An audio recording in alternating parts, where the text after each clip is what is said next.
श्रीकृष्णाय वासुदेवाय हरये परमात्मने प्रणतः क्लेशनाशाय गोविन्दाय नमो नमः।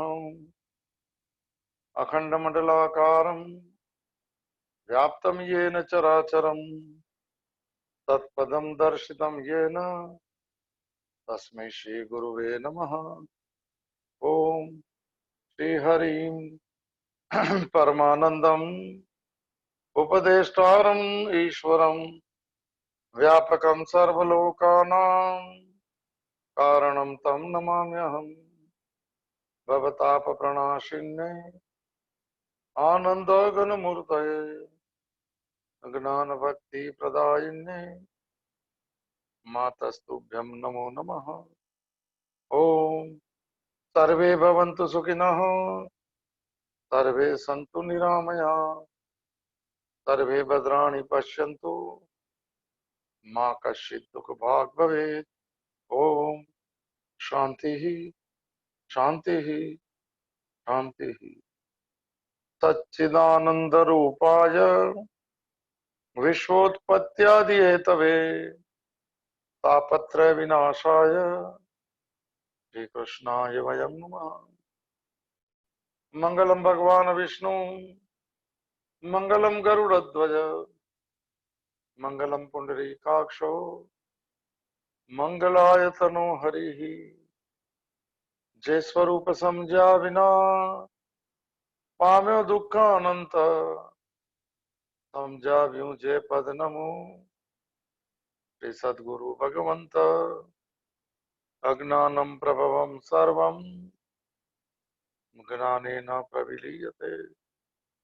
ओम प्रपन्न पारिजाताय स्तोत्रवेत्रैकपाणये ज्ञानमुद्राय कृष्णाय गीतामृतं दुहे नमः। हरिः ओम तत्सत् हरिः ओम तत्सत् हरिः ओम तत्सत्। चित्त प्रज्ञाना लक्षणों જેની બુદ્ધિ ભગવાનનું જગત છે ભાવમાં સ્થિત થઈ ગઈ, હું ભગવાનનો છું એ માન્યતા દ્રઢ થઈ ગઈ છે અને જીવન આચરણ પણ એ રીતે થાય। ઘટનાઓને પ્રસંગોને પ્રસાદ ભાવે સ્વીકારે જેવી પ્રસાદ બુદ્ધિ થઈ છે અને પ્રસાદ બુદ્ધિ ન થાય તે ભોગ બુદ્ધિ હોય અને સંગ્રહ બુદ્ધિ હોય। બુદ્ધિનું મને સાધના કરીને રૂપાંતરણ આ પ્રસન્નતા રૂપી પ્રસાદની યાત્રા લઈ જાય છે। ઘટનાઓ જેને વિચલિત કરી શકતી નથી, ઘટના પર એનો કાબુ પણ નથી, કોઈના વર્તન પર કોઈના એ પણ નથી, છતાં પણ જે થાય છે સામે એનો જેવો છે વિધાઉટ લેબલિંગ સ્વીકાર કરવો અને ત્યાંથી શરૂઆત થાય છે અંતકરણની અંતિમ અવસ્થા જે સિદ્ધ અવસ્થા છે, જે જીવન મુક્ત અવસ્થા છે, જે બ્રાહ્મી સ્થિતિ છે એમ ભગવાન કહેશે। આ સ્થિતિ માટે મનુષ્ય જન્મ મળ્યો છે, ભોગ માટે નહીં। એવો ભાવ અને વિપ્રાર્થના સાથે પુનઃ એકવાર ભગવદ ગીતા સાથે અને ભગવાન કૃષ્ણ સાથે બનવું જોઈએ। આપણે બી સ્થિતપ્રજ્ઞ બનવું જોઈએ। થર્ડ પાર્ટી માટે નથી ભગવદ ગીતા। તો મારી જિજ્ઞાસા અર્જુન કહે છે મારામાં જાગે ભાવ જાગે મારા, એનું મને બળ મળે આંતરિક। આ યાત્રામાં જવાનો હું મને મુસાફર બનવું એવું મને લાગવા લાગે અને અહીંયા શરૂ થઈ જાય યાત્રા, ત્યાં તો પછી પરમાત્મા સાથે ને સાથે એ શ્રેય માર્ગની યાત્રા બધાને મુબારક હોય એવા ભાવ સાથે પ્રવેશ કરીએ। અર્જુનના પ્રશ્નથી બીજા અધ્યાય અંતર્ગત 54ના શ્લોકથી 18 શ્લોકમાં જવાબ જે અપાયા કે સ્થિતપ્રજ્ઞસ્ય કા ભાષા સમાધિસ્તસ્ય કેશવઃ સ્થિતધિ કિમ પ્રભાસે તને કિમ આસી તને વ્રજત કિમ। ત્રીજા પ્રશ્નમાં છીએ આપણે, જે 63મા શ્લોક સુધી છે અને પછી ચોથો પ્રશ્ન છે કિમ વ્રજેત, એનું મન કેવી રીતે ચાલે છે। આ કિમ પ્રભાસે તો કેવી રીતે બોલે છે કે વાણીમાં આપણે બધી વાત થઈ છે। તો એ મને ગઈકાલે એક શ્લોકથી શરૂ થયું હતું, એનો જવાબ છે ભગવાને આપેલો કાચબાના દાખલા સાથે થોડો સ્પર્શ કરીને। મૂળ વિષય છે આમાં 4-5 શ્લોક જે વહેંચ્યા છે, ધ્યાનથી સાંભળતા અંદર પડેલી રસની વાતો ચાલે છે। રસ બહાર નથી, રસ અંદર। આપણે સત્તા આપે ત્યારે મને વિષય વસ્તુ વ્યક્તિમાંથી રસ જેવું દેખાય. 4 શ્લોક એની અંતર્ગત છે. થોડો ભાવ સમજી શકાય એમ છે. તો ગઈકાલે જોડી મને દાખલો જે જોયો, મને ભગવાને કીધું કે જ્યાં મને એવું લાગે છે ત્યારે કાચબો પોતાના અંગોને સંકોરી લે છે.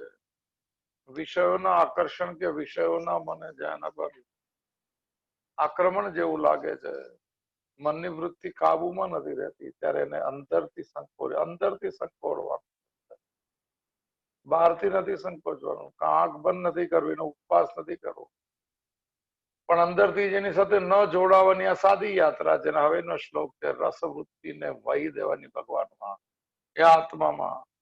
તો રસવૃત્તિ જ ન રહે. જોઈએ આપણે મોટો આપલા શ્લોક સાથે પ્રવેશ કરે. મારો ગમતો શ્લોક પણ છે આવડે, જેની બુદ્ધિ જે ગઈકાલે વાત થઈ કે ઇન્દ્રિયોના વિષયોથી ઇન્દ્રિયોમાં બધી રીતે હટાવી લે છે, તેની બુદ્ધિ સ્થિર થાય છે. હવે મૂળ મને શ્લોક જે આપણે બધા કરીએ છીએ એમાં પણ આ સાર છે, પણ અંદરનો ભાવ જાગી જાય તો જીવન બદલાઈ જાય. શ્લોક નંબર જે છે 59 નંબરનો શ્લોક, બીજો અધ્યાય, સાંખ્ય યોગ નામ. વિષયા વિનિવર્તન્તે નિરાહારસ્ય દેહિનામ રસવર્જમ રસોપ્યસ્ય પરમ દ્રષ્ટવા નિવર્તતે. આપણા શ્લોક છે, થોડો ભાવ સમજે. ઇન્દ્રિયો વિષયોમાંથી હટી જવું એ સ્થિત પ્રજ્ઞનું લક્ષણ નથી, જે ગઈકાલે વાત થઈ. ખાલી એ લક્ષણ નથી કે હટી જાય પછી આ ઇન્દ્રિયો વિષયો ન હોય ત્યારે પાછું આવી જાય. હવે આ મૂળથી જ કાઢી નાખશે રસવૃત્તિ, ભોગ વૃત્તિ. આ કેવી રીતે થશે? પરમ દ્રષ્ટવા નિવર્તતે. ટોપ ક્લાસ શ્લોક છે સાહેબ. દ્રષ્ટિનું બદલાવું ત્યાંથી શરૂઆત થાય છે. આકર્ષણનો અભાવ, પ્રિયતાનો અભાવ, રસનો અભાવ, એક મીઠાશનો અભાવ. જોઈએ આપણે થોડો ભાવ સાથે અન્વય સાથે પ્રવેશ કરી. 4 શ્લોક આ અંતર્ગત છે. રસવૃત્તિ અગર અંદર રહેશે તો દોડાવતી રહેશે. રસવૃત્તિ શાંત થશે તો સ્થિત પ્રજ્ઞ થશે. વિષયોમાં સુખ છે, વ્યક્તિમાં સુખ છે, ભ્રાંતિની વૃત્તિ જે છે રસવૃત્તિ છે, જે અંદર રહેલી છે, જેને વ્યક્તિ કે વિષય સાથે કોઈ લેવા દેવા નથી. સમજવા જેવો વિષય છે. થોડો પ્રવેશ કરી અન્વય સાથે. પહેલું, નિરાહારસ્ય ને દેહિનઃ. નિરાહારસ્ય એટલે જે પોતાને આહાર એટલે અંદર લેવું સાહેબ. નિરાહારી એટલે આમાં ભાષાંતર છે ઇન્દ્રિયોને વિષયથી હટાવવાળા, પણ અર્થ આપણે જુદો લઈએ. આહાર એટલે અંદર લેવું, આંખથી રૂપને અંદર લેવું સાહેબ. એટલે વિષયો સાથે જોડાવાનું. આંખનો વિષય રૂપ છે તો જોડાઈ ગયું છે, અને ન જોડાવે તો નિરાહારસ્ય કહેવાય, અને જોડાય તો આહારસ્ય કહેતા હશે. આપણે આપણું સંસ્કૃત જોવાનું છે. સ્વાદ જે છે વિષય છે. હું સ્વાદ લેતો નથી તો મને જોડાતો નથી. હું મને ઇન્દ્રિયો મને જીભ સાથે તો વિષયો સાથે તો હું નિરાહારી, ઉપવાસી કહેવાય ને આપણી ભાષામાં. અમે આહાર નથી લેતા, એકાદશી છે તો સારી વાત છે, તેને નિરાહારી વ્યક્તિ કહેવાય. એને આહાર નહીં લીધો એમ, પણ બીજે દિવસે આહાર લેશે. આહારમાંથી નિવૃત્તિ થઈ નથી. અંદર શું લેવું એને જરા વિચાર કરવા જેવો છે. અંદર કચરો નાખવા જેવો નથી. 5 ઇન્દ્રિયોમાં શું જોવું એ નક્કી કરજો, એમાં નિરાહારી બનજો. તો સાંભળવું સાહેબ આ ઇન્દ્રિયને વિષય છે, એમાં નિરાહારી બનવાની જરૂર છે. એમાં ભગવત સ્મરણ, ભગવત ભાવ, ભગવત કથા, સત્સંગ, આથી સમજણ વગરની ચીજોની અંદર મને કચરા પેટીમાં નહીં નાખતા. મને કર્ણેન્દ્રિય કોઈ કચરા પેટી નથી, ઇન્દ્રિયો કચરા પેટીઓ નથી. ઇન્દ્રિયો તો આત્મા સુધી જવાનો એક સરળ રસ્તો છે. ઇન્દ્રિયો મને આપણને જે છે સંસાર સાથે જોડે છે. એ ઇન્દ્રિયો સંસાર સાથે ન જોડાય તો આત્મા પરમાત્મા તો ભગવાન સાથે જોડાય. જોડાવું તો છે ને. મન અને ઇન્દ્રિયો એક જ છે. મન કે ત્યાં ઇન્દ્રિયો જાય. હવે આવશે આગળના શ્લોકો. ઇન્દ્રિયો રાજા છે, ફરતી રહે છે. અહીંયા બી જાઓ, અહીંયા પણ જાઓ. એના આહાર જોવે છે, એને ખાઉં ખાઉં કહેવાય છે. આ પણ લઈ લો, આ પણ લઈ લો. એનું ખાવાનું તૃપ્ત કરાવી દેવું છે, એને સંતૃપ્તિ આપવાની છે. કે ખાવાની કોઈ જ જરૂર નથી સાહેબ. આપણે જોઈએ થોડો ભાવ તો હા, તો નિરાહાર કરવાની જરૂર છે. સ્વાદ શેનો લેવો હોય પોતે નક્કી કરવાની જરૂર છે, કારણ કે સ્વાદ અંદર હોય, વિષયમાં સ્વાદ ન હોય તો આપણને લાગે કોઈ ખાવામાં સ્વાદ છે, યા બે સ્વાદ છે. એ ભ્રાંતિ તૂટી જાય તો મને નિરાહારી, ઓરિજિનલ નિરાહારી બની શકે, ઉપવાસી. ગંધ છે, સ્પર્શ છે, ઇન્દ્રિયો તો 5 જ છે. નિરાહારસ્ય, આમાં ભાષાંતરમાં છે ઇન્દ્રિયોને વિષયથી હટાવી દીધી છે એમણે. એ દેહી ના, એ જીવાત્મા, તો એ વ્યક્તિ ના. અસલી ભાષાંતર છે દેહાભિમાની ના. આમાં રામસુખદાસજી નું ભાષાંતર છે દેહી દેહી દેહી શબ્દનો અર્થ છે જીવાત્મા. એટલે શું છે કે ભોગી પણ દોડે છે અને યોગી પણ દોડે છે, પણ સ્થિતપ્રજ્ઞ ક્યાંય દોડતો નથી, ત્યાં જ ઉભો રહે છે. ભોગી ભોગ ભેળવવા માટે, આહાર માટે દોડે છે. જે ત્યાગી કહેવાતો ત્યાગી છે, આહારને નહીં લેવા માટે દોડે છે. પણ મને સ્થિતપ્રજ્ઞ જેનો રસ મને પરમાત્મામાં જોડાઈ ગયો છે, એ અસંગ ભાવે જોવે છે કે વિશ્વમાં કોઈ સુખ નથી, શરીરને જરૂર હોય તો ઉપયોગી છે. ઉપભોગ નીકળી ગયો છે મનમાંથી, વાસનાઓ છૂટી ગઈ છે, ઉપાસના શરૂ થઈ. ફરક એટલો છે, બંને દોડે છે. કાંદા લસણ નથી ખાતા તો ખાવા વાળો દોડે છે, દોડે છે એટલે પોતાને મુખર કરે છે. અને ઓલો નહીં ખાવાળો પણ દોડે છે કે હું નથી ખાતો. દોડે બંને છે. આ તો સ્થિત થઈ જઈએ કે વિષય વસ્તુ વ્યક્તિ પ્રકૃતિ કે બદલાતી ચીજમાં સુખ ન હોય, રસ્તો અંદર સ્થિર ચીજમાં હોય. હવે દોડતો પણ નથી ને ડોલતો પણ નથી સાહેબ. લેવલ મારા વગર જરૂર છે તો લેશે, ન જરૂર હોય તો નથી. ઉદાસીન આસીન, એમ શબ્દ છે 14મા અધ્યાયમાં. એ સાક્ષી ભાવે, દ્રષ્ટા ભાવે જોવે છે અને જોડાતો નથી. ટોપ ક્લાસ સાધના છે. નિરાહાર છે. આપણે બી ઘણી ચીજમાં નિરાહારી આવીશું. આ નથી લેતા, આ નથી લેતા, સારી વાત છે. એમાં જીદ નહીં કરવી બહુ, એમ કે હું મોટો આહાર નથી થાય. રસની નિવૃત્તિનો શ્લોક છે. નિરાહારી ઘણા બધા છે, સારા ભાવના છે, યાત્રા આગળ વધે છે. પણ આપણે તો મૂળ રસનું કેન્દ્ર સ્થાન ને વિષયોમાંથી પરમાત્મા તરફ લઈ જવાનું છે. પછી રસ આકર્ષિત જ ન કરી શકે. અંદર રસવૃત્તિ પડી, જોઈશું બહુ ડિટેલમાં જોઈશું, બહુ ટોપ શબ્દ છે. સ્વાતિ બક્ષી આમ કર્યું લાગે શું કે બરોબર છે કે અવાજ બરોબર છે? ચાલો જોઈએ. ભાઈ જોતા જઈએ આપણે. આ ટોપ ક્લાસ સબ્જેક્ટ છે, જરા ગંભીર રહે છે. નિરાહાર, આહાર એટલે જે અંદર નથી લેતો. બરોબર છે ભાઈ, બધો અવાજ. હા તો કે હાથ કર્યો છે આમ. હા પણ એ હવે ખબર નહીં શું કામ કર્યો હશે, પણ અવાજ બરોબર છે. એમ કીધું તમે સ્થિત પ્રજ્ઞ છે. આપણે જયારે હાથ લાગે તો એમ લાગે કઈ કરશે. સારો શ્લોક હશે એટલે કીધું. તો નિરાહારી એટલે કે ઇન્દ્રિયોના વિષયોથી હટી જવા વાળા પુરુષો માટે ભાષાંતર છે દેહાભિમાની, જીવાત્મામાં પુરુષ લખેલું છે. દેહાભિમાની બી દોડે છે ને ત્યાગી બી દોડે છે. રજનીશ નો શબ્દ છે, આપણું આમાં કઈ ન. એક નહીં લેવા માટે દોડે છે, એક લેવા માટે દોડે છે. બંનેમાં નહીં દોડવું, એવી મનની અવસ્થાને સ્થિત થોડું થોડું કરવા જેવું પ્રેક્ટિસ. આ હાથ ચાલુ જ છે. નિરાહાર છે દેહી ના, તો શું થશે આવું કરવાથી? વિષયા વિનિવર્તન તે, પછી વિષયો અંદર નહીં જાય, વિષયો નિવૃત્ત થઈ જાય. એવું લાગે કાંદા લસણ ઘણા વખત ખાતા નથી તો નિવૃત્ત થઈ ગયા. હવે આકર્ષણ ઓછું થઈ ગયું. બહાર નથી ખાતા તો બહારની ચીજનું આકર્ષણ નથી, પણ અંદર પહેલા ખાધેલું ને કોઈ બીજા ખાયેલી એની ભોગ વૃત્તિ ને રસવૃત્તિ પડી છે. સાહેબ ખાતા નથી પણ કોઈ એમ કહી દે કે મજા આવી ગઈ, થોડું લાલ પડે છે. એમ કે લાલ લાલ લાલસા શબ્દ છે. એટલે એમાં અંદરના સંસ્કાર ગયા નથી. પેલા ખાતા હશે વડાપાવ, બહારનું નથી ખાતા તો. પણ કોઈ કે બહુ ટેસ્ટી હતું, જરા રસ અંદરથી જાગી જાય. ભલે આપણે ખાતા નથી સાહેબ, પણ રસ ગયો નથી, મૂળ ગયું નથી. નિરાહારી એટલે જે ઇન્દ્રિયોને વિષયોથી હટાવવા વાળા પુરુષોને શું થાય છે? વિષયો નિવૃત્ત કરી થઈ જાય છે, તો વિષયો નથી લેતો અંદર. એને લાગે કે મને હવે આપણને કઈ અસર કરે સાહેબ. એની અંદર બહારની ચીજોમાં રસ છે, એવી ચિત્ત જડ ગ્રંથિ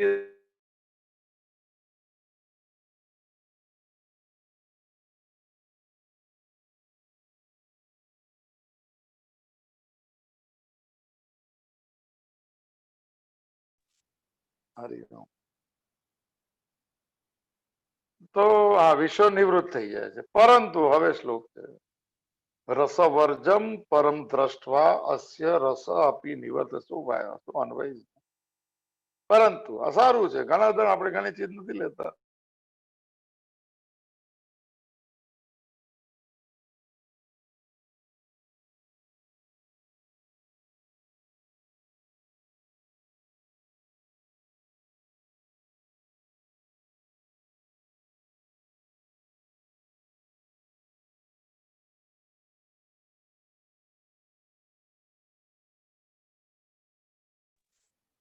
સોરી, હા, ફોન વચ્ચે કોઈ ના આવે છે એટલે અનમ્યુટેડ થઈ જાય. તો નિરાહારી ઇન્દ્રિયોને વિષયોથી અટવા પુરુષના વિષયો નિવૃત્ત થઈ જાય છે, પણ ભગવાન કે છે રસવર્જમ ન નિવૃત્તમ ન વિનિવર્તનતે. અંદર એક ભોગના સંસ્કારનો ભાવનું મૂળ ગયું નહીં. સુખની વૃત્તિ જે પડેલી પણ અમે નથી લેતા તો નહીં, પણ જે લેતા હોય ત્યારે કે તો વૃત્તિ એમને એમ રહી ગઈ રસવર્જમ. રસ નિવૃત્ત નથી તો ટોપ સમજવા જેવો શ્લોક છે, આપણે ડિટેલમાં લઈશું. તો ક્યારે થાય આ બધું? પરમ દ્રષ્ટવા અસ્ય રસ અપી નિવર્તતે. ટોપ ક્લાસ વ્યાખ્યા. પરમ નો અર્થ અહીંયા પછી પરમાત્મા તત્વ, તો ભગવાન શબ્દ એક જ છે. આકર્ષણનું કેન્દ્ર સ્થાન ભગવાન બની જાય તો ભક્તિ થઈ જાય સાહેબ. આપણી ભક્તિ તો સંસારની થઈ ગઈ. પરમ દ્રષ્ટવા, દ્રષ્ટવાનો અર્થ છે દ્રષ્ટિ એ તરફ થાય તો સાક્ષાત્કાર છે દ્રષ્ટવાની ભાષાંતર. દ્રષ્ટિ સંસાર તરફ હશે તો પછી અમે નથી લેતા, પણ સંસારમાં અમુક ચીજમાં રસ છે, રસ વૃત્તિ જાય નહીં, ભોગ વૃત્તિ જાય નહીં, લોભ વૃત્તિ જાય નહીં. ક્યારે જાય? પરમાત્મા તત્વનો સાક્ષાત્કાર કરો. થોડું અઘરું છે એટલે બહુ થોડું. ભગવાન તરફ વૃત્તિ જેમ જેમ સ્વીકાર ભાવની આવતી જશે એમ આમાંથી મન નીકળતું જશે, ઇન્દ્રિયો છૂટતી જશે સાહેબ. આજ ઇન્દ્રિયોને આજ મન અંદરના રસોપી સહપી આત્માને ચેતનાનો અનુભવ કરાવશે સાહેબ. પરમ દ્રષ્ટવા, પરમાત્માનો સાક્ષાત્કાર કરવાની. અસ્ય એટલા સ્થિત પ્રજ્ઞના પુરુષના રસાપી નિવર્તનતે. એની અંદર રસની વૃત્તિઓ પણ નિવૃત્ત થઈ જાય છે. એનો અર્થ છે તે સ્થિત પ્રજ્ઞની સંસારમાં વિષયો કે વ્યક્તિ કે પ્રકૃતિ કે પરિસ્થિતિમાં રસ છે કે સુખ છે એવી વૃત્તિ રહેતી જ નથી. આ નિવૃત્ત થાય છે. ખાતો નથી એ તો મને એ રીતે મને નિવૃત્ત છે. ત્યાગ કર્યો છે અહંકાર રૂપી નિવૃત્ત છે. એનો રસ બુદ્ધિ, બુદ્ધિમાં રસભાવ નીકળી જાય છે. થોડું સમજીએ, આપણે સમજવા જેવો શ્લોક છે. આપણે બી ઘણી ચીજમાં વિષયોમાં નહીં પડતા હોઈએ તો આપણે એમ ના કહી શકાય કે અમારે મને રસમાંથી નિવૃત્ત થઈ ગયા. રસ ઘણી ચીજમાં પડ્યા હોય સાહેબ, એ બધા પરમાત્મામાં થાય ત્યારે સ્થિત. બાકી ધીરે ધીરે યાત્રા શરૂ થાય તો ટીકા વિષા વિનિવર્તન તે નિરાહાર છે દેખીના. પેલા બહુ વ્યાખ્યા વાળો શ્લોક હતો, હવે નથી આવડતી. તો મનુષ્ય બે રીતે નિરાહાર થાય. આમ તકલીફ બધું સમજવું જોઈએ, કારણ કે આપણે ઘણી ચીજ નથી ખાતા, નથી પીતા, નથી કરતા, એવું બધું છે એટલે એને આપણે રસ તો રહ્યો જોઈએ અંદર. તો મનુષ્ય બે પ્રમાણે નિરાહાર, આહાર એટલે અંદર લેવું, અને વિષયોને અંદર નહીં લેવા, એને નિરાહાર કહેવાય. બે રીતે થાય નિરાહાર. એક તો પહેલું પોતાની ઈચ્છાથી આપણે ત્યાગ કરી દઈએ કે આ નહીં ખાઈએ કે ભોજન નહીં કરીએ, એ રીતે થાય, નથી ખાતા ઘણા. અને બીજું જે છે બીમારી આવવાથી ભોજનનો ત્યાગ આપોઆપ થઈ જાય. આ બે રીત છે. આ પહેલું નિરાહારના બે રસ્તા. એક પહેલો રસ્તો ઈચ્છાથી ભોજનનો ત્યાગ કરી દેવો, તો બીમારી છે કે ભોજનનો ત્યાગ થઈ જાય. હમણાં તો કોરોનામાં એમ કે સ્વાદ જ નથી આવતા, એવી કોરોનામાં છે. ગંધ પણ નથી આવતી. ઇન્દ્રિયો મને કોરોનામાં આવી ગયા. એક ભાઈને 10 દિવસ મને ઓલામાં એડમિટ કરે કે સ્વાદ જ નથી આવતો. ઓલા તો નિરાહાર થઈ ગયો, પણ હવે જયારે 10 દિવસ પછી હવે સ્વાદ આવે છે. અંદરથી રસવૃત્તિ નહીં ગઈ.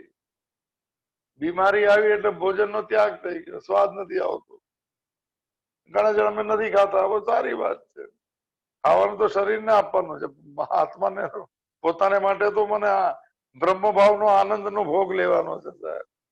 બ્રહ્મભોગ શબ્દ શંકરાચાર્ય. બીજું ક્યારે નિવૃત્ત થાય?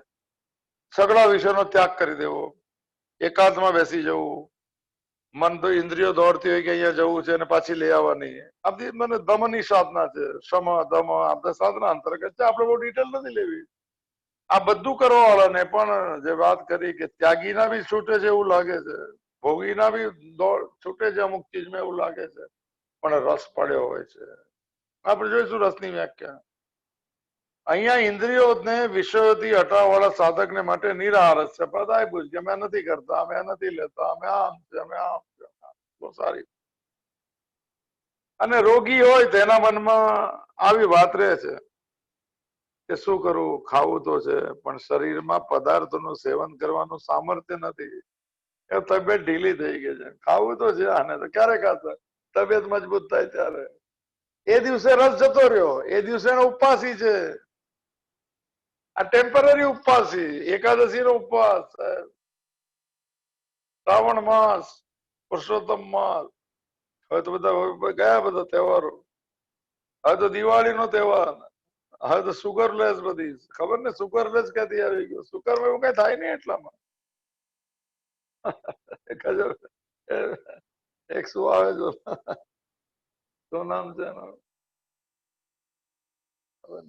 પેલા તો નામ જ ભૂલાઈ ગયું. એસ પરથી નામ છે. એનાથી સાગર થી વધારે ગળ્યું છે. રોજ યાદ હતું, ભૂલાઈ ગયું. ભાઈ સ્ટીવિયા. સ્ટીવિયા સ્ટીવિયા સ્ટીવિયા ની મીઠાઈ 1200 રૂપિયાની સાઉથ બોમ્બે. સ્ટીવિયા પેલો ગોળી આવતી ચામાં નાખે લોકો. સુગર ફ્રી શું કહું ને આવતા હતા ને ચામાં નાખતા. હવે સ્ટીવિયા ની બને જ મીઠાઈ. સ્ટીવિયા ની. રોગીના મનમાં બી વાત ઘર કરે છે કે શરીરમાં પદાર્થોનું સેવન કરવાનું સામર્થ્ય નથી. એમાં મારી પરવશતા છે, મજબૂરીથી નથી ખાતો. કાલે ખાશે, તબિયત સારી થશે ત્યારે ખાશે. રસ ગયો નહીં, ખાલી આજે નિરાહારી થઈ ગયો. આ વાત એ રીતની છે. પરંતુ શું વિચાર કરે છે? જયારે હું સાજો થઈશ, શરીરમાં શક્તિ આવી જશે, ત્યારે હું પદાર્થોનું સેવન કરીશ. દિવાળીમાંથી અમારો કાલે જ એને રાજ કચોરી ખાધી એક આખી દિવાળીમાંથી. ત્યારે હું પદાર્થોનું સેવન કરીશ એવું વિચાર આવે એટલે નિરાહારી નથી થયો. એકાદશી વાળો બી કે કાલે તો ખાઈશું, મજા તો લેવી સાહેબ. તેનામાં કહેવાનો મતલબ છે હું પદાર્થોનું સેવન કરીશ. રોગી જયારે આવું માને ત્યારે એને એમ કહેવાય કે એની અંદર રસબુદ્ધિ ગઈ નથી. થોડા સમય માટે ત્યાગ બુદ્ધિ આવી ગઈ છે કે શરીર નથી. કારણ કે આગળ ખાવા માટે તબિયત સારી કરવી છે, કાંઈક વધારે ખાઈ શકાય. ખાવા વાળા તો ભાઈ સાહેબ જબરજસ્ત છે. ખાવા આપી આ ઇન્દ્રિયો જીભ જે છે એને બે કામ આપ્યા છે. એક સ્વાદનું ને એક બોલવાનું, બંનેમાં ડેન્જર છે. કાંઈ બી બોલશે કાંઈ પણ ખાશે. એને વિવેક ગુમાવી દીધો સાહેબ. ચાલો, તો એના અંતરમાં રસબુદ્ધિ રહી હોય છે. એવી જ રીતે જેમ ઉપર ઉપરથી બધું બંધ છે, નથી ખાતા, એવી રીતે ઇન્દ્રિયોના વિષયોથી હટાવવાથી વિષયો દરવાજા બંધ થઈ ગયા. વિષય યાદ નથી આવતા, કાંદા લસણ યાદ નથી આવતા. પણ એ જેવો સાધક જે છે એની અંદર વિષયો પ્રત્યે જે સુખ બુદ્ધિ હતી એમાં મજા તો હતી, ભલે આપણે છોડી દીધું. રસબુદ્ધિ હતી, સુખ બુદ્ધિ હતી, તે જલ્દી છૂટતી નથી. એ છોડે એને સ્થિતપ્રજ્ઞ કહેવાય. શરૂઆત કરે એને સાધક કહેવાય. અને આપણા જેવા કાંઈ ના કરે એને ભોગી કહેવાય. ભોગે રોગ ભયમ. ભોગથી રોગ થાય છે કે થઈ જવા પૈસા. મેડિક્લેમ છે 50 લાખ 1 કરોડ ના મેડિક્લેમ છે ફોરેન કંપની. એ ગણ કે છે ખાઈ પીને કરતું, જે થશે ડોક્ટર જોશે. સારી ભાઈ હિંમત તો જોઈએ સાહેબ. જીવવા માટે ખાવું કે ખાવા માટે જીવવું, એક જૂનો વાક્ય હતું કે અમે ખાવા માટે જીવીએ. સારી વાત છે. જેમને સ્વાભાવિક વિષયોમાં રાગ નથી અને જેઓ તીવ્ર વૈરાગ્યવાન છે સ્વભાવથી, વિષયો આકર્ષિત નથી કરતા, જે હોય તેમાં ચલાવી લે, વૈરાગ્યવાન છે, તેવા સાધકોને રસવૃદ્ધિ આવો સ્વભાવ વાળા વૈરાગી સાધકોને સાધના અવસ્થામાં આ રસવૃદ્ધિ સાધના અવસ્થામાં નિવૃત્ત થઈ જાય. પણ જેવો તીવ્ર વૈરાગ્ય વિના ઓછો વૈરાગ્ય છે, વિચારપૂર્વક સાધનામાં લાગી રહ્યા છે, ગણીને કે આ નહીં કરવું, આ નહીં કરવું, આ નહીં કરવું, આ નહીં કરવું, તેવા સાધકોને માટે આ શ્લોક છે કે ઇન્દ્રિયોના વિષયોના દરવાજા તો બંધ છે પણ રસ ગયો નથી. વિષયોનો ત્યાગ કરી દીધો છે પણ અંદર એ વિષયો કે બીજા વિષયો માટેની સુખ બુદ્ધિ હજુ ગઈ નથી. બહુ ટોપ શ્લોક છે. રસોપ્યસ્ય પરમ રસોપ્યસ્ય પરમ દ્રષ્ટવા નિવર્તતે. આવશે ડિટેલ આપણે સમજશું જરા રસ કોને કે. શાંતિથી લઈએ છે ને, આમ બી શાંતિ જ છે ને. લોકડાઉન ને અનલોક ને આજે તો થિયેટર બી ખુલી ગયા મહારાષ્ટ્રમાં, 50% કેપેસિટી. સ્વિમિંગ પુલ બી ખુલી ગયા છે. સારું છે. તો રસો આપી અસ્ય પરમ દ્રષ્ટવાની વાત. આ સ્થિત પ્રજ્ઞ નું શું છે? આ આપણા લોકોની સાધકોની વાત છે. સ્થિત પ્રજ્ઞની રસબુદ્ધિ જે છે, રસબુદ્ધિ અંદર રહી હોય એને પરમાત્મા સાથે જોડાવાથી, એનો અનુભવ થઈ જવાથી નિવૃત્ત થઈ જાય છે. અંદર એકવાર જોડાણ થઈ જાય ને, એકવાર મને એક શાંત મનમાં આત્મા સાથે એક જોડાણ થઈ જાય ને, પછી રસવૃત્તિ એમાં લાગી જાય. પછી જે આનંદ આવવા લાગે ત્યારે બહાર સંસાર ફિક્કો પડી જાય છે. અત્યારના આત્મભાવ ફિક્કો છે, ભગવત ભાવ ફિક્કો છે અને સંસાર રસમય લાગે. હેલોજન દેખાય છે, હેલોજન ગમતી ચીજોમાં નિવૃત્ત થઈ જાય છે પરમાત્માનો અનુભવ થઈ જવાથી. રસવૃત્તિ જેની નિવૃત્ત થાય એ સ્થિત પ્રજ્ઞ થઈ જાય. પછી કોઈ ચીજ ડોલાવશે નહીં. આ નિયમ નથી પણ સ્થિત પ્રજ્ઞ થવાથી રસબુદ્ધિ નથી રહેતી એમ છે. આ સાધનાનું બાય પ્રોડક્ટ છે. રસો અપિયસ્ય આ જે પદ જે છે એમાં તાત્પર્ય એવું છે કે રસબુદ્ધિ સાધકની શેમાં રહી હોય? રસબુદ્ધિ હું છું એમાં, અહમતામાં. જો કર્યો બહુ ટેકનિકલ ટોપ ક્લાસ બધી ચીજની રસવૃત્તિ શેમાં રહી હોય? રસબુદ્ધિ અહમતામાં. હું છું એમાં, હું છું તો મને આ પસંદ છે ને હું છું તો મને નથી ગમતું. જો હું પણ હું મૂળ સાર છે રસવૃત્તિનો અહમતા. જે અહમતા, મમતા ને વાસનાને જે સંસારનું વૃક્ષ ગણાયું, મૂળ ગણાયું છે, અહમતા એટલે હું પણ આમાં રહેલું છે. આ રસબુદ્ધિ સ્થૂળ રૂપે, બહારના રૂપે રાગનું રૂપ ધારણ કરે. આ રસવૃત્તિને જ રાગ કહેવાય. રંગોળી પુરાઈ જાય, ગમતા ને કારણ ગમતા બંને રાગનું રૂપ ધારણ કરી લે છે. આથી સાધકે પોતાની અહમતામાંથી રસને કાઢી નાખવો જોઈએ. અહમતામાંથી, બહારથી રસ કાઢવાની જરૂર નથી. હું છું ને મને આ ગમે એ અહમતામાંથી રસ કાઢવાની વાત છે. સાધક જે મળે સ્વીકાર છે. પોતાની અહમતામાંથી, હું પણ આમાંથી રસને કાઢી નાખવો જોઈએ. શું, કઈ રીતે? હું નિષ્કામ છું, હું ભગવાનના માર્ગે ચાલુ છું. રાગ રાખવો, રસવૃદ્ધિ રાખવી, કામના કરવી એ મારું કામ નથી એવું કહેવાથી અહમતા ઓછી થાય. બહુ ટોપ સાધના છે સાહેબ. આપણે મૂળભૂત સાધના લઈએ સાધક સંજીવની સાથે. આ સાધનાના મૂળભૂત મને સાધક ઉપરની ડાળીઓ તો બહુ આપણે જોઈ લીધી સાહેબ. આ બધાના મૂળ કપાઈ જાય.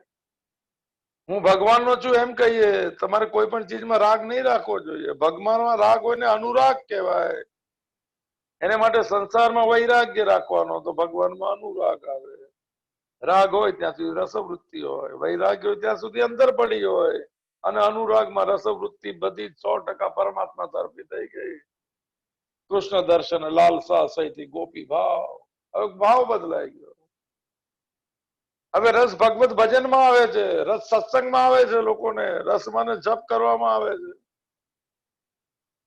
રસ આવે છે હવે ધ્યાન કરવામાં, સાધના કરવામાં રસ આવે છે. પહેલા દોડ ફરવામાં રસ આવતો હતો.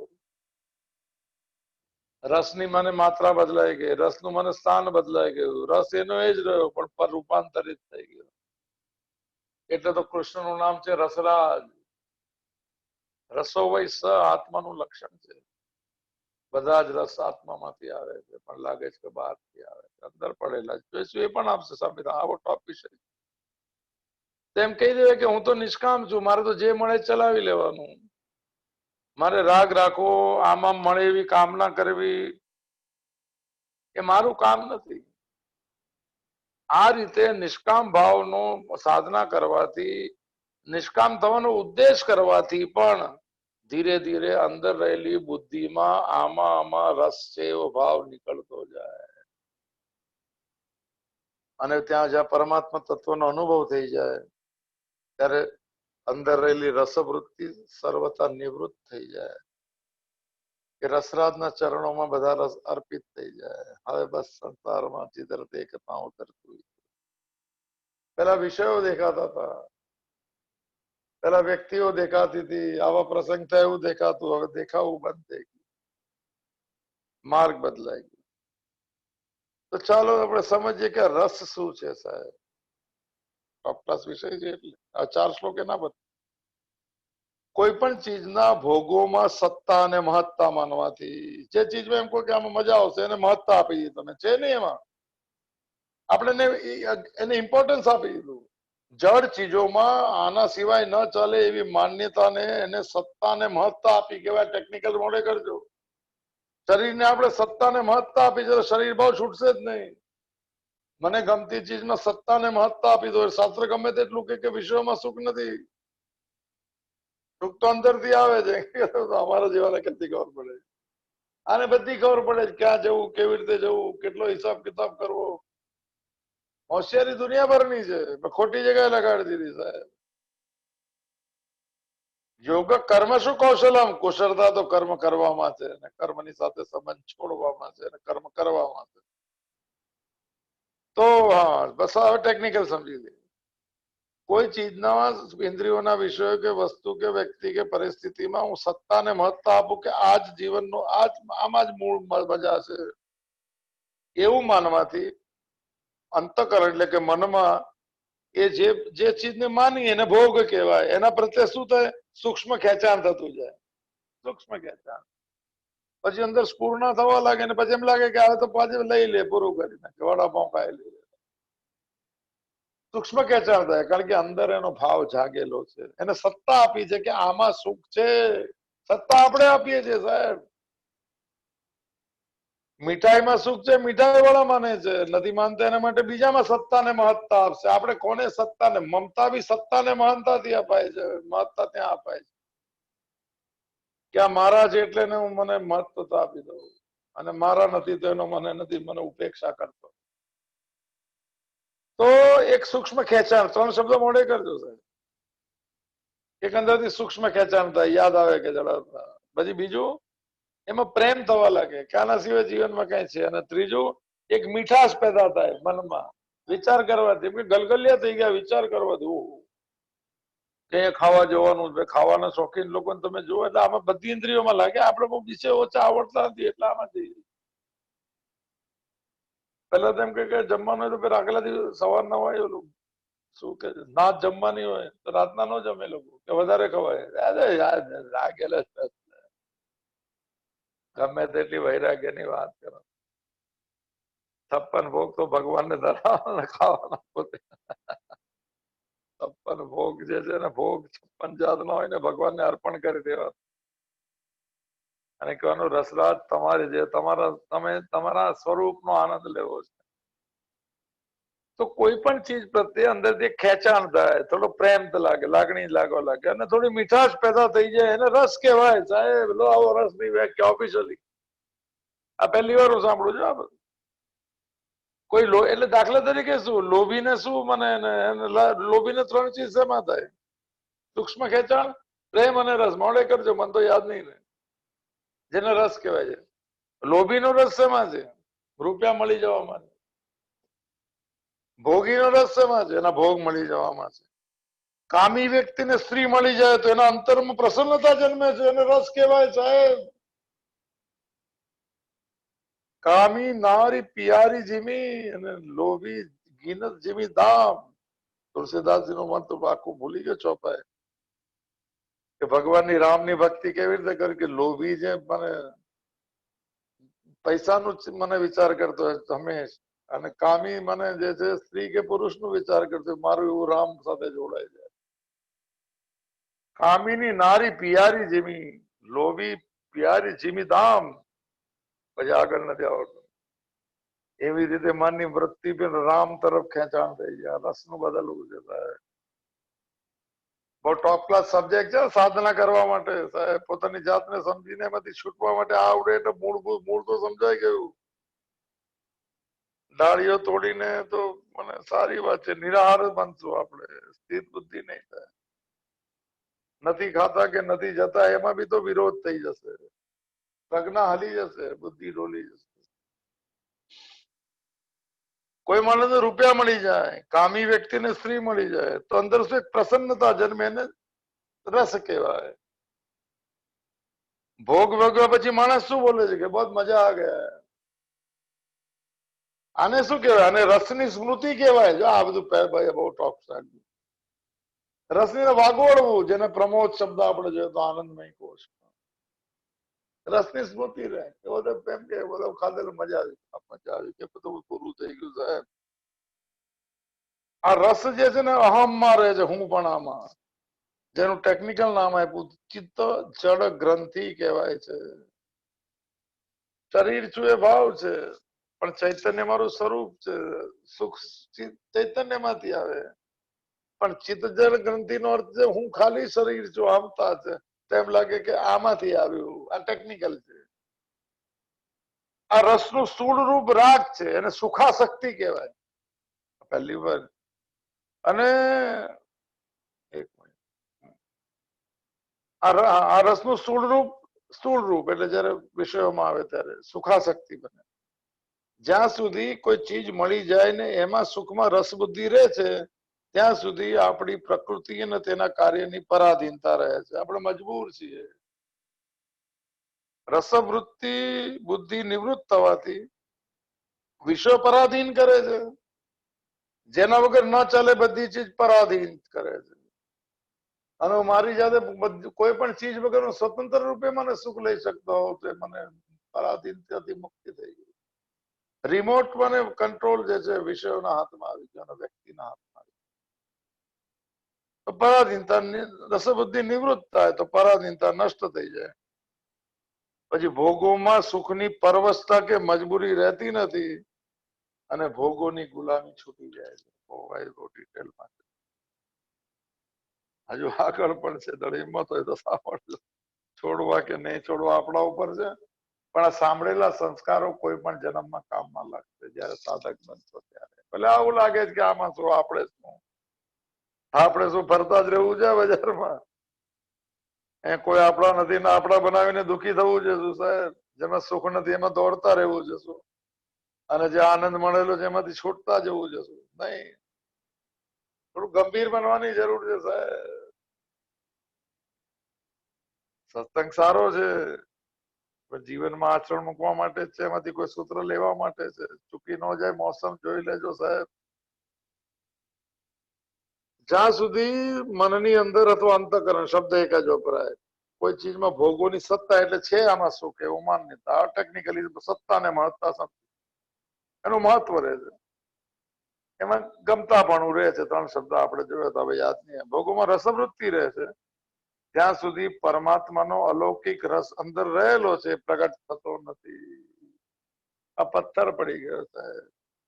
જરનું આનંદનું અંદર છે. આને હટાવો આ પથ્થરને ભોગ બુદ્ધિના રસવૃત્તિ વિષયમાં. અલૌકિક પરમાત્માનો રસ પ્રગટ થતો નથી. પરમાત્માના અલૌકિક રસની ક્યાં વાત કરવી? પરમાત્માની પ્રાપ્તિ આપણે તો કરવી છે, રસની નહીં. આવા નિશ્ચય પણ થતો નથી. બીજા અધ્યાયનો 44મો શ્લોક. બહારથી ઇન્દ્રિયોનો વિષય સાથે સંબંધ વિચ્છેદ કરવાથી, ભોગોનો ત્યાગ કરવાથી અંદર રહેલી રસવૃત્તિ જતી નથી. આ પહેલો વિશ્વાસ છે કે આ નથી ખાતા તો રસવૃત્તિ કઈ નહીં. એ ચીજ માટે નિરાહાર થઈ ગયા, દરવાજા બંધ થઈ ગયા, પણ અંદરનો દરવાજો જે છે રસનો ખુલ્લો જ છે. તત્વનો બોધ થઈ જાય હું કોણ છું. અઘરી વાત થોડી સાંભળી લઈએ તો રસવૃત્તિ સુકાઈ જશે, નિવૃત્ત થઈ જશે. પરમ દ્રષ્ટવા નિવર્તતે. ઉપનિષદમાં એક વાક્ય મેં સાંભળેલું છે, પરમ દ્રષ્ટવા.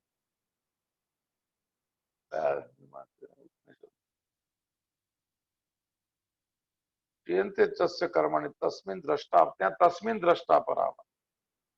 તસ્મિન દ્રષ્ટા કઠોપનિષદ. કયો ઉપનિષદ? परम दृष्टवा निवर्तते तस्मिन् દ્રષ્ટા પરાવ પરાવરે લખેલું અહીંયા પરમ દ્રષ્ટવા નિवर्तते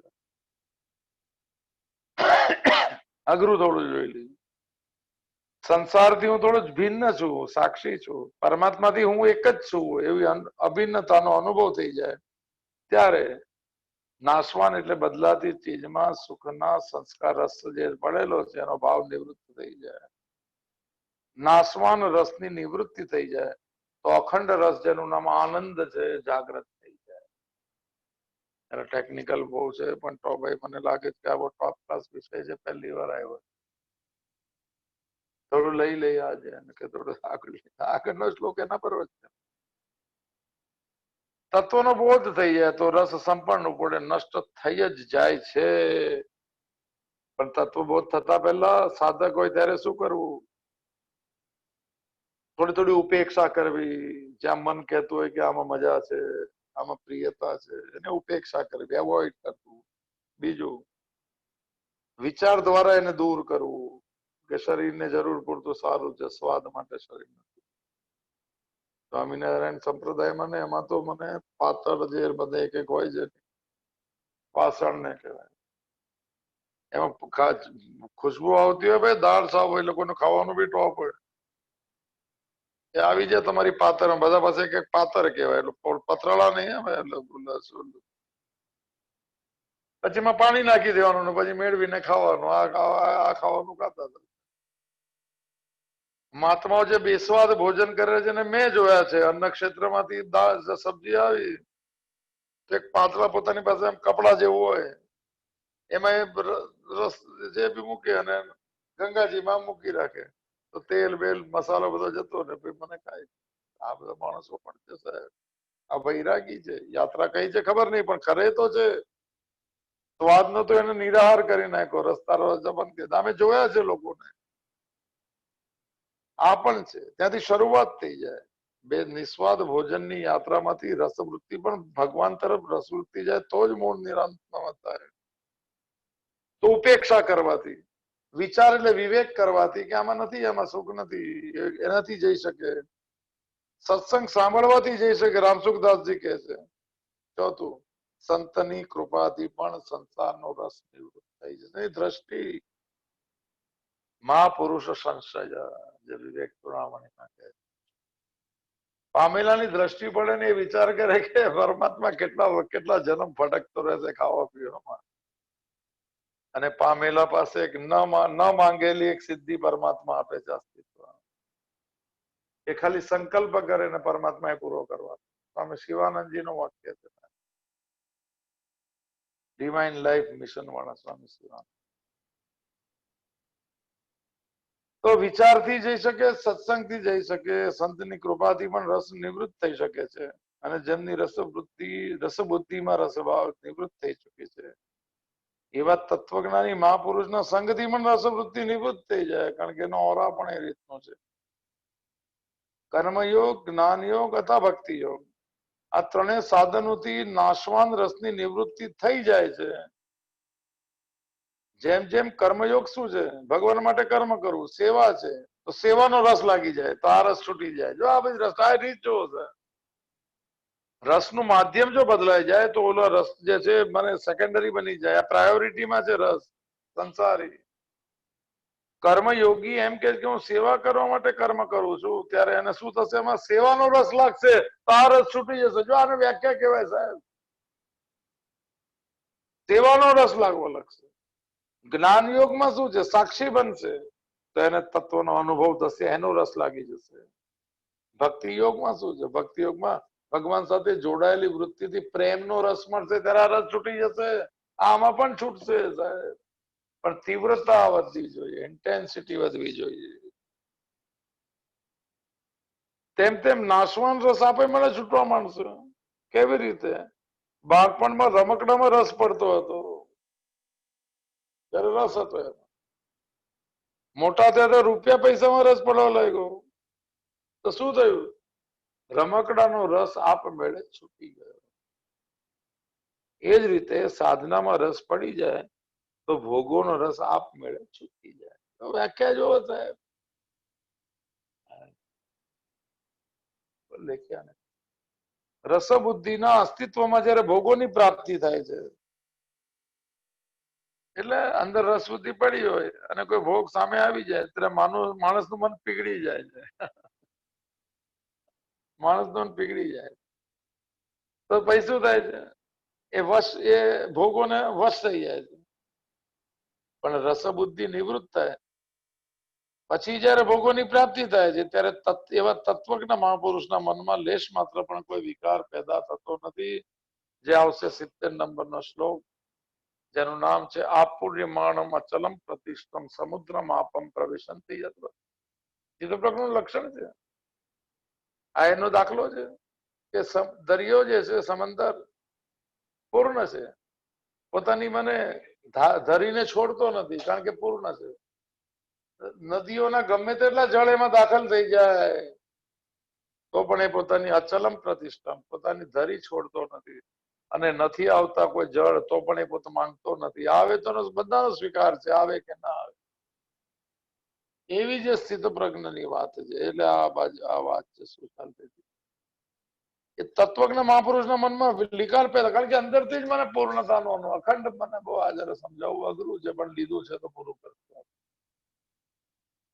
પેદા થતો નથી.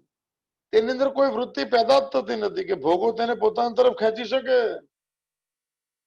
જેમ પશુની આગળ રૂપિયાનો થેલો મૂકી દો ગાય પાસે કે કોઈ પશુ પાસે, તો એની અંદર લોભ વૃત્તિ પેદા નથી થતી કારણ કે પશુને ખબર નથી કે રૂપિયા શું છે. અને એ માણસ પાસે ફેંકી દો એક નોટનું બંડલ. દાખલો જોવો આ શાસ્ત્રનો દાખલો છે. શું કીધું? પશુની આગળ રૂપિયાનો થેલો મૂકી દો, તેમાં લોભ વૃત્તિ પેદા નહીં થાય. અને સુંદર સ્ત્રીને જોશે પશુ તો પણ એને કામ વૃત્તિ પેદા નહીં થાય. હા બીજા પહેલી વાર સાંભળે છે. પશુને રૂપિયા કે સ્ત્રી કોઈને પશુ જાણતો નથી. એવી જ રીતે જેને સાર જાણી લીધો તત્વજ્ઞ મહાપુરુષ તો રૂપિયાને પણ જાણે છે અને સ્ત્રીને પણ જાણે છે. પશુ જાણતો નથી છતાં પણ તેનામાં રૂપિયા તરફ લોભ વૃત્તિ કે સ્ત્રી તરફ કામ વૃત્તિ પેદા થતી નથી કારણ કે અંદર રહેલો રસ ભગવાનમાં જોડાઈ ગયો. આ જો દાખલો જોવો છે. થોડું કોશિશ કરજો. અઘરો શ્લોક છે. આપણે નિરાહારી નથી બનવું, આપણે સ્થિત પ્રજ્ઞ રસ વૃત્તિને વાળવી છે. તો મને જેમ આપણે આંગળીથી શરીરના કોઈ પણ ભાગને ખંજવાળીએ, દાખલો પહેલી વાર આપણે શું થયું? જેમ આપણે આપણી આંગળીથી શરીરના કોઈ ભાગને ખંજવાળીએ છીએ તો ખુજલી મટી જાય. પછી આંગળી તો એવી ને એવી જ રહે છે. આંગળીમાં કોઈ ફરક પડતો નથી, ખુજલીમાં ફરક પડતો. આ ખુજલી તો હવે બધી નહીં થતી. પેલા તો શું છે શું કે બ્રશ આવતું હતું, ખાટલા હોય ને રસ્સીને એનાથી ઘસતા હતા લોકો. ખુજલીમાં બહુ ગમતી લાગે. આ બી ખુજલી છે રસવૃત્તિ પણ. લોહી નીકળી જાય, મજા આવી જાય પણ લોહી બી નીકળી જાય કે લોહી આ રસવૃત્તિ છે સાહેબ. બે દાખલા યાદ આવી ગયા. દાખલો એક આવડ્યો કે બે ખબર એમ કે છે કે આપણે ઊંટ છે ને ઊંટ ને કૂતરા બંને દાખલા આજો આ રસવૃત્તિ દાખલો હવે યાદ આવ્યો છે. થોડું થોડું સાંભળ્યું હોય ને તો કૂતરાનું આપણે સમજી લઈએ. કૂતરાને એમ કે સૂકું હાડકું જે છે ને એને ગમે તો બધી ચીજ છોડી દે, સૂકું હાડકું મળી જાય. ભાઈ સૂકા હાડકામાં તો કઈ ન હોય સાહેબ. એનાથી એને મહત્વ બુદ્ધિ આવી ગઈ કે આના સિવાય જીવ આપણે બી બધી મહત્વ બુદ્ધિ હોય કે આના સિવાય કઈ નહીં, આના સિવાય કે મહત્વ બુદ્ધિમાં મહત્વ આપી દીધું કે છે હોય નહીં એમાં કઈ. અને હાડકું મળી જાય છે કૂતરાને બેડો પાર થઈ ગયો એવું સમજે પણ એને ખબર નથી શું થવાનું છે. તે તો જે બી ચગડ જે બી કરતો હશે જે પણ હોય એનાથી એના પેડા છોલાવા લાગે હાડકાથી. અને પેડા છોલાય તેમાંથી દૂધ લોહી નીકળે. તેને લાગે શું લાગે છે કૂતરાને કે હાડકામાંથી રસ આવ્યો. અરે પોતાનો રસ પીવે છે, પોતે સમાપ્ત થશે. ભોગેન ભુક્ત્વા ભયમેવ ભુક્ત્વા ભર્તૃહરિનો વૈરાગ્ય સટક છે. તમને લાગે કે હું ભોગને ભોગવું છું, ભોગવો તમને ભોગવી રહ્યા છે, તમને ખતમ કરી રહ્યા છે. ભોગેન ભુક્ત્વા ભયમેવ ભુક્ત્વા. એટલે મને આપણું બી માન્યતા. અને પછી ઊંટ ને એમ કે પેલું છે થોર જે હોય ને કેક્ટસ હતું તો ઘરમાં રાખે છે ભાઈ, કેક્ટસ બેક્ટસ ખબર ને એમ કે બહુ મની પ્લાન્ટ ની જેવું થઈ ગયું. કેક્ટસ કેક્ટસ રાખે જ ને ઘરમાં, કાંટાળું ઝાડ. એ રણ પ્રદેશ નું છે ઊંટ પણ. હે તો એને શું છે કે જે ઊંટ નો ચાલક હોય ને વિચક કરશે કે આને એની પાસે નહીં જવા દે ઊંટ ને. બોર્ડર બધી એના પછી જો કેક્ટસ થી. એને રસવૃદ્ધિ લાગી ગઈ, આપણને જેમ બીજે લાગી, જેમ એને એમાં લાગી ગઈ, કૂતરાને હાડકામાં લાગી ગઈ, આને કોઈ વિષયમાં લાગી ગઈ. એ કાંટાને એ બી તો મને અંજાન જાણમાં રસ લેવા માટે લેશે, એનાથી સેમ છે સાહેબ. કાંટાથી પેડા છોલાઈ જતા હશે, જે થતું હશે એમાંથી લોહી આવતું હશે, એને લાગે છે કે કાંટામાંથી રસ આવ્યો. આપણું બી આ જ છે સાહેબ. રસ નો હોય, રસ માન્યતામાં હોય. રસ તો અંદરના રસ હોય. ચાલો એ બધી વાત નીકળે તો બે યાદ આવી ગયા. તો આંગળીથી શરીરના કોઈ ભાગને ખંજવાળે તો ખુજલી મોટા પછી આંગળીમાં કોઈ ફરક પડતો નથી. તેને શું મતલબ છે? આંગળીમાં કોઈ વિકૃતિ આવતી નથી. એ જ રીતે ઇન્દ્રિયોથી વિષયનું સેવન કરવા છતાં જે તત્વજ્ઞાની મહાપુરુષ છે એના મનની અંદર કોઈ વિકાર થતો નથી. દાખલો જો કડક દાખલો છે, વિકાર થતો નથી. તો ભોગ ભોગવતા પહેલા, ભોગ આવ્યા ત્યારે અને ભોગ પૂરા કર્યા પછી પણ એની અંતકરણની વૃત્તિ નિર્વિકાર રહે. સદા મેં સમત્વમ ન મુક્તિ ન બંધન, કારણ કે ચિદાનંદ રૂપ શિવ. એ જ રીતે ઇન્દ્રિયોનું વિષયનું સેવન કરવા છતાં એ નિર્વિકાર રહે છે, કારણ કે રસવૃત્તિ નિવૃત્ત થઈ ગઈ છે અને રસવૃત્તિ ભગવાનમાં જોડાઈ ગઈ છે. તે પોતાના સુખ માટે કોઈ પણ વિષયમાં જોડાતો નથી. સંસારમાં કોઈ સાથે સ્વાર્થથી જોડાતો નથી. સુખ અંદરથી આવતો હોય તો બહાર શું મળશે એને ખબર છે. એ નિર્વિકાર રહેતો જાય છે. તેની દરેક પ્રવૃત્તિ બીજાના હિત અને સુખ માટે જ હોય છે. પોતાના સુખ માટે કરવામાં આવેલું વિષયનું ચિંતન પણ પતન કરવાનું બની જાય છે એવું એને ખબર છે. હવે શ્લોક આવશે 62 અને 63. અને વિષયનું સેવન પણ પોતાના સુખ માટે ન હોય તો બંધનકારક થતું નથી. 64 ને 65 શ્લોકમાં આવશે કે પ્રસન્નતાને પ્રાપ્ત કરે છે. અને છેલ્લું, સંસારની બધી ચીજ નાશવાન છે, જવાના આવવાના સ્વભાવ વાળી છે.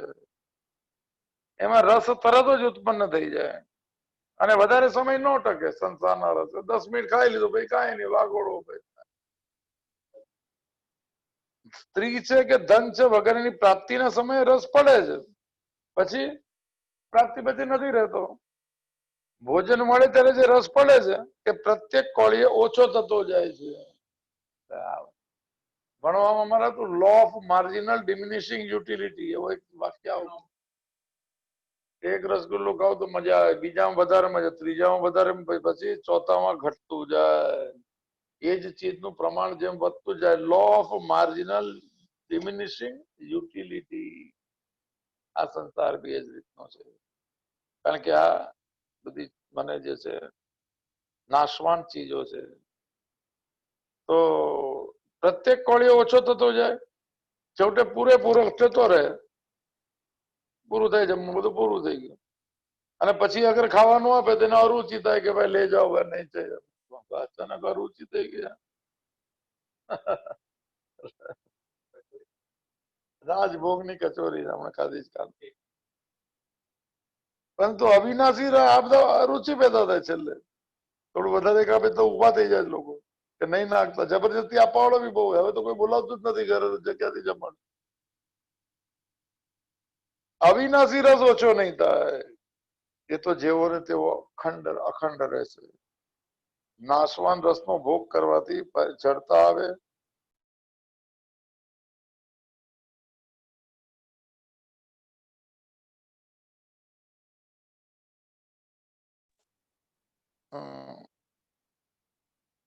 નાશવાન રસનો ભોગ કરવાથી પરિણામમાં જડતા આવે, અભાવ આવે, બહુ ડિટેલમાં નથી રહેતો, શોક આવે, રોગ આવે, ભય આવે, ઉદ્વેગ આવે, આવા વિકારો પેદા થાય.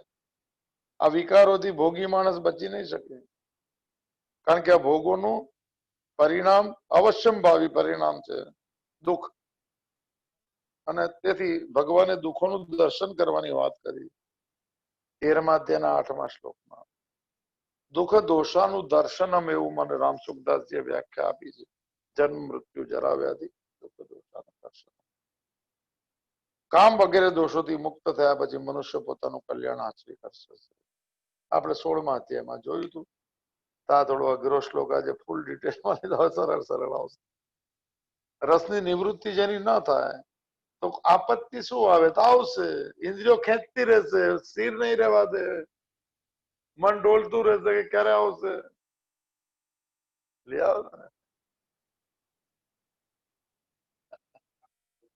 એમ કે છે કે રસની જેની નિવૃત્તિ નહીં થઈ, અંદર રસવૃત્તિ પડેલી છે, તો શું થાય તેનો શ્લોક છે. હવે લઈ લો, ચાલો, હજુ ટાઈમ છે, 5-10 મિનિટ છે, તો ડિટેલમાં લેવાઈ ગયો. 60 નંબરનો શ્લોક સાહેબ, બીજો અધ્યાય ને સ્થિત પ્રજ્ઞા લક્ષણ. આપણી નિવૃત્તિ થતી નથી, કારણ કે આપણે કરવી નથી, આપણને ખબર જ નથી આ બધું રસની નિવૃત્તિ, રસ શું છે. આપણે સીધા માણસો, અમને કઈ ખબર ન પડે એવું કહી દે. આ બધી વાતો જે બધી કરે, સાંભળીને ડર લાગી જાય સાહેબ કે આની સાથે કઈ નહીં થાય વ્યવસ્થા. ચાલો શ્લોક લઈ લે 60 નંબર. યતતો હિ અપી કૌંતેય પુરુષસ્ય વિપશ્ચિતઃ ઇન્દ્રિયાણી પ્રમાતિની હરંતી પ્રસભમ મનઃ. બહુ વખત પછી શ્લોક આવ્યો સાહેબ. હી શબ્દ છે એટલે કન્ટિન્યુએશનમાં છે. અન્વયમાં હી આવે કારણ કે, એટલે આગલા શ્લોકની અનુસંધાન છે. કારણ કે હે કૌંતેય, હે કુંતી પુત્ર, આગલા શ્લોકની સાથે સાથે. એટલે સારું થયું, લઈ લીધું. યતત વિપશ્ચિતો ને પુરુષસ્ય અપી પ્રમાથીની ઇન્દ્રિયાણી મન પ્રસભમ ને હરંતી. થોડો થોડો શબ્દ અન્વયના લઈ જતો. યતત રસબુદ્ધિ અંદર રહેલી છે કે આમાં ગમતું વણગમતું જે બી છે એ જ્યાં સુધી રહી છે ત્યાં સુધી યતત. યતત એટલે પ્રયત્ન કરવા વાળા સાધકો, ભક્તો, યોગીઓ, પ્રયત્ન. યતત યતિ શબ્દ વપરાય. પ્રયત્ન કરવા છતાં, વિપશ્ચિત બુદ્ધિમાન હોવા છતાં, પુરુષ એવા મનુષ્યની પણ પ્રમાથીની ને ઇન્દ્રિયાની ને મન પ્રસભમ હરંતી.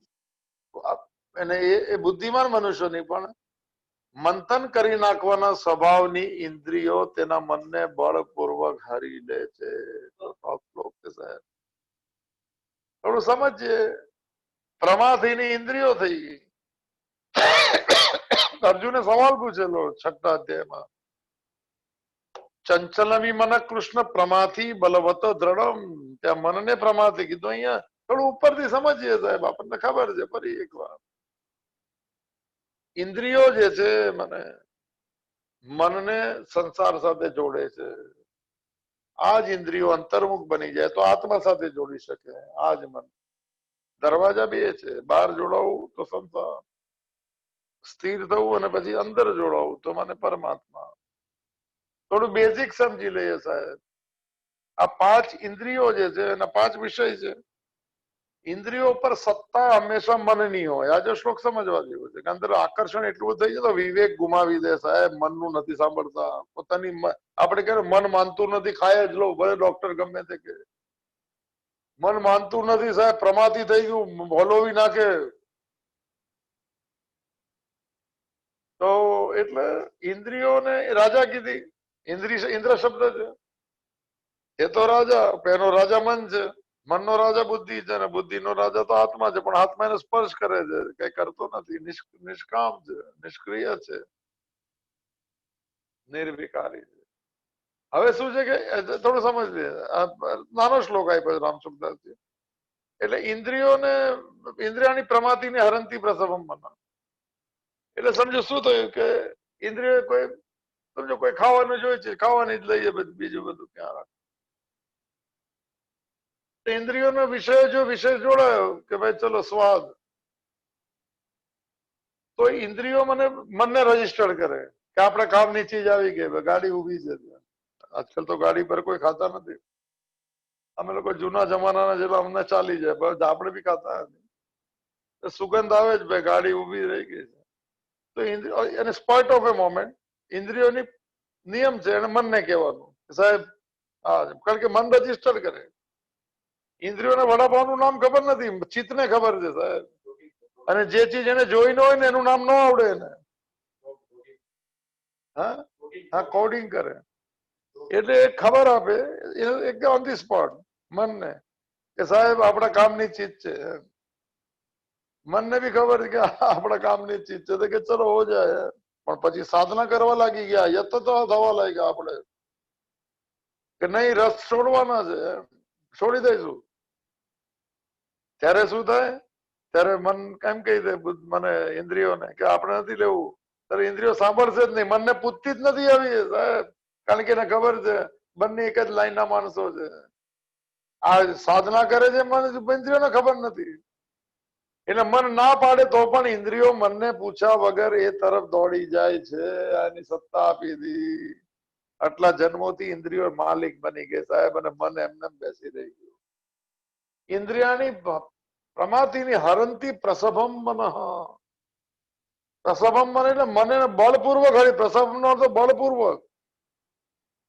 એટલે ઘણી વાર સાધના કરતા હોય તો મને એમ કે નહીં આટલું આટલું આપણે નહીં કરવાનું, અને તો ઇન્દ્રિયોને પૂછ્યા વગર કરી નાખશે કે આપણે નથી ઈચ્છતા કેમ અચાનક થયા. અચાનક નહીં, ઇન્દ્રિયો કન્ડિશન થઈ ગઈ છે. છોડવાનું નથી, અને ડીકન્ડિશન કરવાની યાત્રાનું નામ સાધના છે. એને ક્યાં દોડાવી, એને મોડ આપવાની જરૂર છે ઇન્દ્રિયોને. બાકી ઇન્દ્રિયોને કહીશું કે આ નહીં ખાય ને કે નહીં જે તે નહીં માને. પછી કે સાધના કરીએ છે, વિચાર કરીએ છે, પણ માનતું નથી તો શું કરશું? તો છોડી દે ભાઈ, સાધના છૂટી જાય. પણ જેવી ધીરજ આવી જાય ને શ્રદ્ધા આવી જાય તો પછી, અને દ્રષ્ટિ બદલાય જાય, લક્ષ્ય બદલાઈ જાય, તો પછી ઇન્દ્રિયો પૂછશે અને મન કહેશે કે નહીં આપણે નહીં. તો મંથન કરી નાખવાના સ્વભાવની ઇન્દ્રિયો છે, એ મનને બળપૂર્વક હરી લે છે. એટલે મનનું માનતી નથી. નાનો શ્લોક છે, લઈ લો કે શું કરું. થોડો ભાવ સમજી લે. યતતોપી અને પ્રસભમ મન. એટલે આ શબ્દ સમજ, જે પોતે પ્રયત્ન આપણે સાંભળીએ એટલે પછી આપણે કહે કે નથી આપણે બધું તો જવું, તો આપણે યતિ બની જાય, સાધક કહેવાય. સાધના કરવાવાળા ભક્ત બી કહી શકાય. પ્રમાથી શબ્દ અહીંયા મને આપેલો છે. ઇન્દ્રિયો અને મન બંને પ્રમથનશીલ છે. બંનેનો સ્વભાવ એવો છે કે ઈચ્છા ન તો પણ એ તમને એ જ ચીજમાં વલોવી નાખે, છૂટકો કરવા માને નહીં તો કોઈ. ઇન્દ્રિયો મનને હરી લે છે એમ કે છે. આમાં નીચે આપેલું નથી લેતો. જે પોતે પ્રયત્ન કરવા લાગી ગયા, હવે આપણે એમાંથી નથી જવું, સાધના કરે છે, દરેક કામને બુદ્ધિપૂર્વક એટલે વિપશ્ચિત વિવેકપૂર્વક કરવા લાગી જાય, આસક્તિ અને ફળ ઈચ્છાનો ત્યાગ કરવા લાગી જાય, બીજાનું હિત થાય, બીજાને સુખ પહોંચે, બીજાનું કલ્યાણ થાય એવો ભાવ રાખે, એવી ક્રિયા પણ કરવા લાગે. આ બહુ ટોપ વાક્ય છે. પોતાના સુખ માટે નહીં, પણ કોઈ બીજાના સુખ માટે ને હિતને માટે જીવન કરવું. કોઈને સુખ જરૂર પહોંચાડજો. આ યાત્રા અહંકારની થોડી ઓછી થશે, સફળ થશે યાત્રા. એવો ભાવ, એવી ક્રિયા પણ કરે જે સ્વયં કર્તવ્ય અકર્તવ્ય ને સાર અસારને જાણે છે. ક્યાં ક્યાં કર્મો કરવા તેનું શું પરિણામ તેને પણ જાણવો છે. એવો વિદ્વાન પુરુષની વાત છે, સાધારણની નહીં. કે ઇન્દ્રિયો એનું નથી માનતી, આપણા જીવનનું શું કામ? જેનામાં વિવેક છે, જે સાધના કરવા લાગેલો છે, આસક્તિ ને ફળ ઈચ્છાનો ત્યાગ કર્યો છે, આ એવા લોકોની વાત છે. બીજાનું કલ્યાણ કરે જેવો ભાવ રાખે છે, સ્વયં કર્તવ્ય અકર્તવ્ય સાર અસારને જાણે છે, કયા કર્મ કરવાથી શું પરિણામ આવે તેને પણ જાણવાનો છે. એવો વિદ્વાન માટે શબ્દ છે વિપશ્ચિત, બુદ્ધિમાન. એને પણ યતતો આપી પુરુષસ્ય વિપશ્ચિત, પ્રયત્ન કરવાળા એવા વિદ્વાન પુરુષને પણ ઇન્દ્રિયોના કાબુમાં નથી રહેતી સાહેબ. કે મન હાથમાં નથી રહેતું, મન કાબુમાં, આ કાબુમાં નહીં રહે સાહેબ. ગમે તેટલી સાધના કરો પણ ધીરજ ત્યાં આવશે. આપણા પછીનો શ્લોક છે કેવી રીતે સાધના કરવી. ટોપ શ્લોક છે 61 નંબરનો સાહેબ. યુક્ત આસિત મત પર 2 વાર વાક્ય આવે છે, 6થા અધ્યાયમાં પણ આવે. એ લોકોને તો એવા વિદ્વાન પુરુષ નહીં પણ પ્રમથનશીલ ઇન્દ્રિયોનો સમાજ. પ્રમથન એટલે બળપૂર્વક ન મંથન કરી નાખવાનું, કરે છૂટકો છે, બળપૂર્વક હરી લે છે, સાધનાના માર્ગથી હરણ કરીને કે આ મને વિશ્વના માર્ગ પર જઈ વિશ્વની તરફ ખેંચી લે છે. તે વિશ્વની તરફ ખેંચાઈ જાય છે, આકર્ષાઈ જાય છે. એનું કારણ શું છે? આ જ કારણ છે કે બુદ્ધિ સર્વથા પરમાત્મા તત્વમાં પ્રતિષ્ઠિત નથી થઈ. હજુ લક્ષ્ય પરમાત્મા નથી, હજુ લક્ષ્ય આત્મા નથી, હજુ લક્ષ્ય ભગવાન નથી. સંસારી લક્ષ્ય સાથે જ છે. આ વિવેક છે, સાધક છે, યતિ છે, મુનિ છે. પરમાત્મા તત્વમાં હજુ સ્થિત નથી થયો. બુદ્ધિમાં સંસારમાં જરા પણ સાચો લાગે સંસાર ત્યાં સુધી આ ઇન્દ્રિયોને મન હાથમાં નહીં રહી. બહુ જબરજસ્ત સમજવા જેવો શ્લોક છે. બુદ્ધિમાં સંસાર જરા બી સત્તાનો અર્થ સાચો લાગશે. સંસાર મનમાં બનાવેલો હે સાહેબ, આમતા મમતા ને વાસના. વિષય ઇન્દ્રિય સંબંધી સુખ થાય છે એવું માન્યતા થોડી પણ હોય. ભોગવેલા ભોગોના સંસ્કારો રહેલા હોય આગળના, એ બી યાદ દેવડાવે, યાદોની બારાત કરાવી દે. ત્યાં સુધી આ રહેશે, જ્યાં સુધી સંસાર થોડો સાચો છે એવી સત્તા, વિષયની ઇન્દ્રિયના ભેગા થવાથી સુખ, આગળ ભોગવેલા ભોગોના સંસ્કારની યાદો, ત્યાં સુધી ગમે તેટલી સાધનામાં પરાયણ રહેતા બુદ્ધિમાન વિવેકી પુરુષની પણ ઇન્દ્રિયો સર્વથા વશમાં નથી રહેતી. એટલા બહુ જન્મોની કન્ડિશન છે, બહુ જન્મોની એની મને આ યાત્રા જ છે ઇન્દ્રિયોની, મને વિષયો તરફ જવાની. એને બહુ ધીરજ પૂર્વક, બહુ શાંતિપૂર્વક ભગવાનની કૃપાથી સમજીને એને વિષયના સ્વરૂપ સમજાવવા પડે. દોડવું નહીં દોડવું અગત્ય નથી, ખાવું પીવું અગત્ય નથી. એમ કહેવાય કે એમાં સુખ નથી, છતાં પણ શરીરને જરૂર તો લઈ. સ્વાદ વૃત્તિ માટે નહીં, ભોગ વૃત્તિ માટે નહીં, રસવૃત્તિ માટે નહીં. ફરી એકવાર જૂનું વાક્ય છે, સંસાર મને જે છે ભોગ માટે નહીં, યોગ માટે છે. સંસાર વાસના માટે નહીં, ઉપાસના માટે. આવું થોડું થોડું સમજાવવા લાગે, કન્ડિશનિંગ થતું જાય. મન પણ અને ઇન્દ્રિયો પણ કન્ડિશન થવા લાગે. આનો અર્થ આગલા શ્લોકમાં છે. આ તો ઉપરનો ભાવ છે.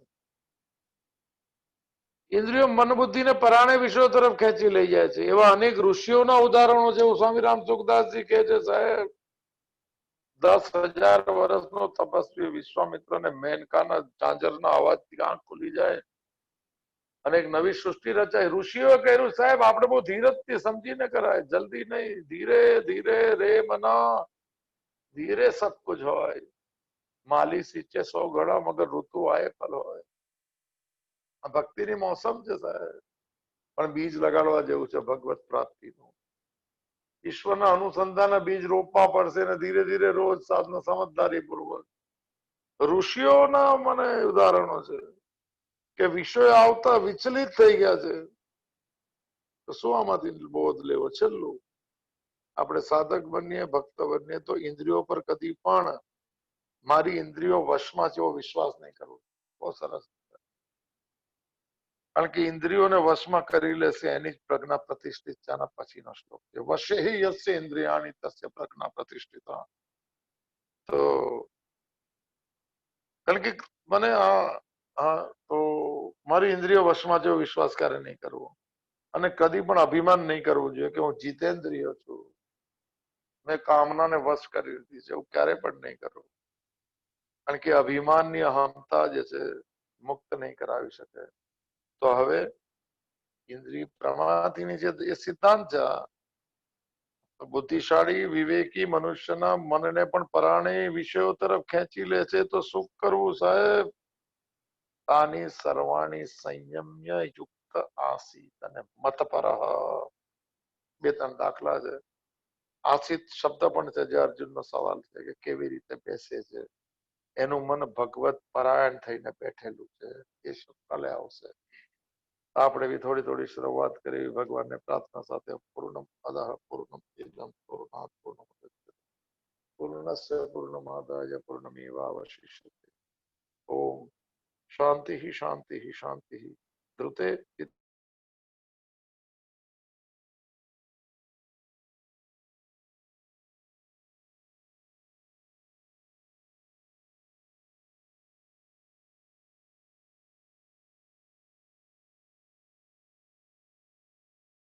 आदेश।